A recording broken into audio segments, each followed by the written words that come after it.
Let's cut to the chase. You need an email list in your business, and you know how profitable and effective it would be if you had one, particularly if it was full of targeted, ideal dream clients that want to buy your stuff, but you're struggling because you're getting low opt-in rates, you're not building your list currently, and so you've got no one to even send those emails to. So what I want to solve in this video are those two things for you. I want to show you how I get up to 80% opt-in rate, so I'm actually getting people on my list, and I also want to share with you how I've done that so consistently to generate 300,000 leads so that we've got a massive pool of people that we can reach out to, and then it's up to you to convert those people. Let's get into the 7 steps that's enabled me to do this. So the first step, the first thing you need is a dedicated lead capture page like this, as opposed to a website like this.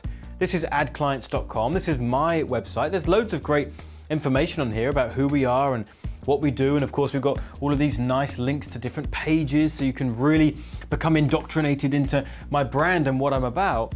But if you're just embedding some kind of opt-in form on this page there somewhere, is it any surprise that you're not getting many people filling that out? No, because there's so many distractions, there's so much to do. Your homepage, your website is not designed to generate leads.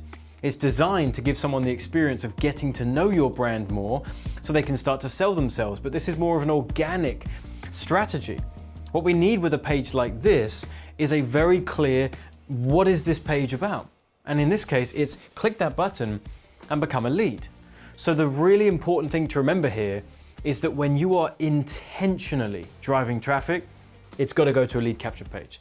Your website is where people find you, but if you're driving traffic, if you're controlling traffic, they go to a lead capture page. The second step is when you're putting one of these lead capture pages together, simplicity is key, okay? We don't want too much going on. We want to keep it really clean, really concise, and draw their attention to what it is we want them to do, which is of course to opt in and become a lead. So we're going to do what we need to do. We're going to have copywriting on here. We're going to have a headline, but we don't want to have loads of distractions. If I scroll down here, you can see that we've got a few bullet points and then that's it. That's the entire page. And I've got another example for you here.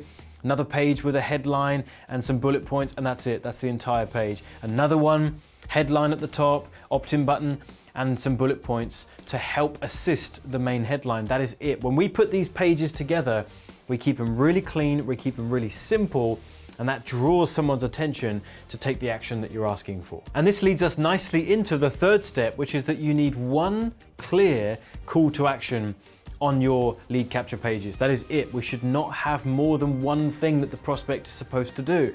If they land on this page and there's something about opting in, but if they scroll down a bit further, there's information about something completely different, and we're giving them 2 options now as to what they're going to do next. And if they scroll a bit further, there's a 40-minute video that they can watch because you think that if I add that to the page, surely that will help boost conversions. No. That is something else for them to now do. They need to click play, they need to sit and watch that video, and you are increasing the chance of that person getting distracted and never actually hitting that button and opting in.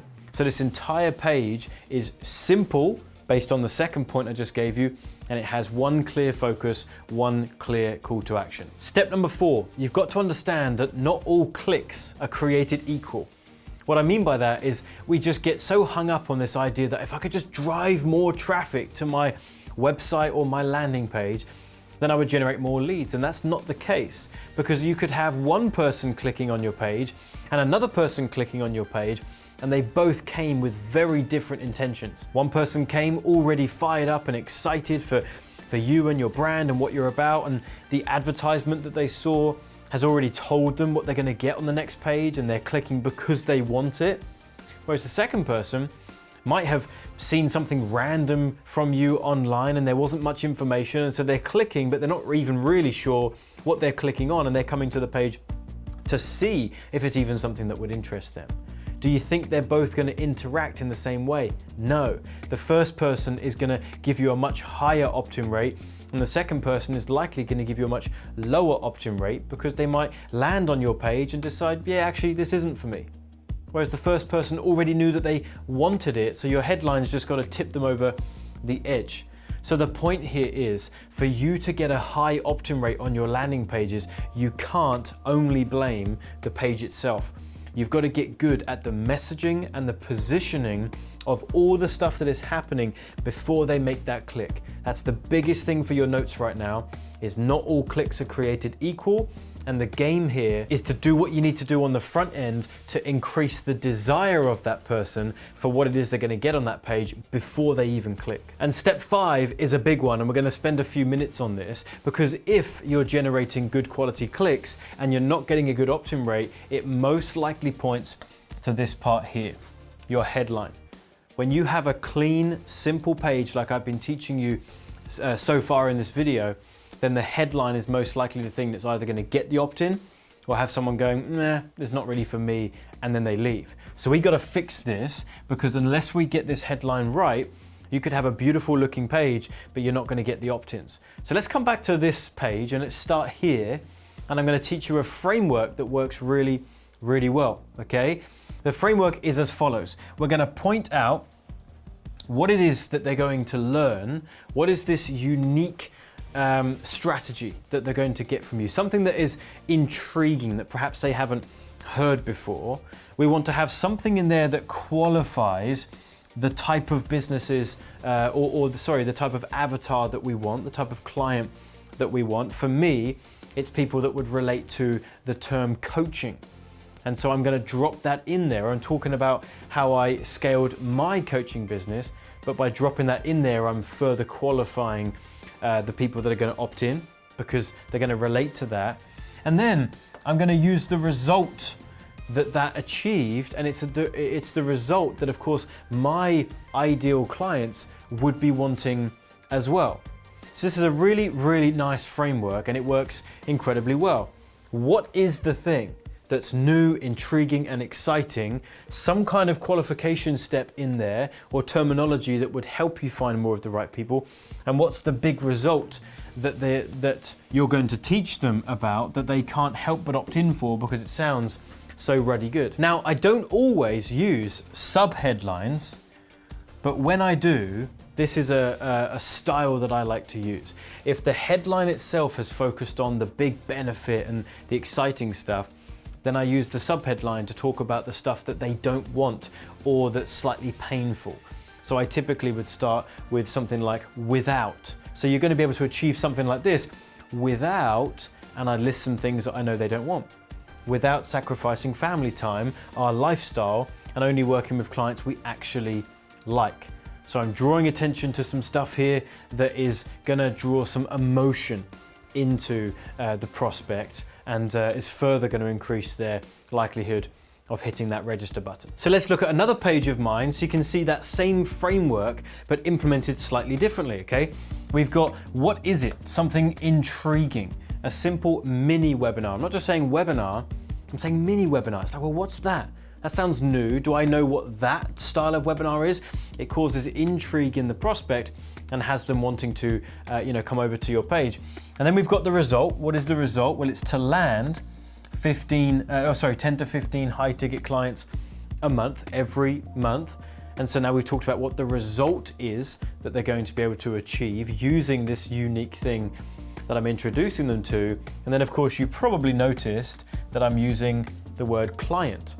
And that is my attempt at dropping in a seed for who it is that I'm wanting. I'm not saying customers, I'm not saying deals, I'm not saying words that might relate to other industries, I'm saying clients, because that's typically what my audience would relate to. So there's another example of this framework outworked. Now let's look at something slightly different. Now this isn't so much a framework, but this is taking all the stuff that I've learned about copywriting and having a crack at a slightly different style. And every now and again, you may as well give this a go. Throw a curveball into your marketing, take some of the clues from what's worked before, and then you can try something new, and sometimes it works really well, and this is one of them, okay? What I have learned in marketing is that people like to feel like they're gonna watch a process unfold in front of them. As opposed to teaching them some high-level strategy that feels unobtainable to them, if you can bring it right down to their level and then show them a journey, a very clear roadmap, people love that. And so this headline did really well. If I lost it all, well, for me, the person that they are looking at as having the big result that they want, For me to lose it all would put me right back down to where they are. So we're now on a level playing field, but then of course I'm going to teach them how to get that rise again. But I'm focusing on some key things here. I'm talking about some specific numbers. And I find that that works really, really well with this style of headline, is not just saying, if I lost it all and had to rebuild my business, here's exactly what I would do. That's not nearly as attractive as if I lost it all and had just 30 days, a time restraint, to get my business back to at least $20,000 a month, a very tangible goal that they can attach themselves to as well. Then this is exactly what I would do. And this one worked really well for us. In fact, we haven't run this page for a little while, and even as I'm taking you through it, I'm again going, yeah, shoot, this is a good page. I think we should probably start using this again in my business. So I think you might see us promoting this again very, very soon. So number 6, and this boosted my opt-in rate a huge amount, is to implement something called a 2-step opt-in. If you're still using a page where they land on the page like this, and then there's literally the opt-in fields right here, you've got 2 boxes, then they hit submit to opt in. That is the old way of doing things, and arguably it's worth a test from time to time to see if times are changing. But what we have found is that implementing a 2-step opt-in is way better. And that is where there's a button on the page, but you can't see an opt-in field, right? They have to click the button, and once they click, then the name and email field appears. And this is called a micro commitment. A micro commitment in marketing is where you're having the prospect take a smaller step in the direction that you're wanting them to go. And by taking a small step, they're far more likely to complete the final task, because if they do the first bit, well, they may as well do the next bit. So the idea here is that you could get a, let's say, 20% opt-in rate if the name and email field was right there on the page, but you would have a bunch more people, let's say 60%, that would just hit a button. That's an easy task, that's simple. So 60% hit the button, and then only 50%, half of those people, continue on and actually opt in. Well, that's given you a 30% conversion rate overall.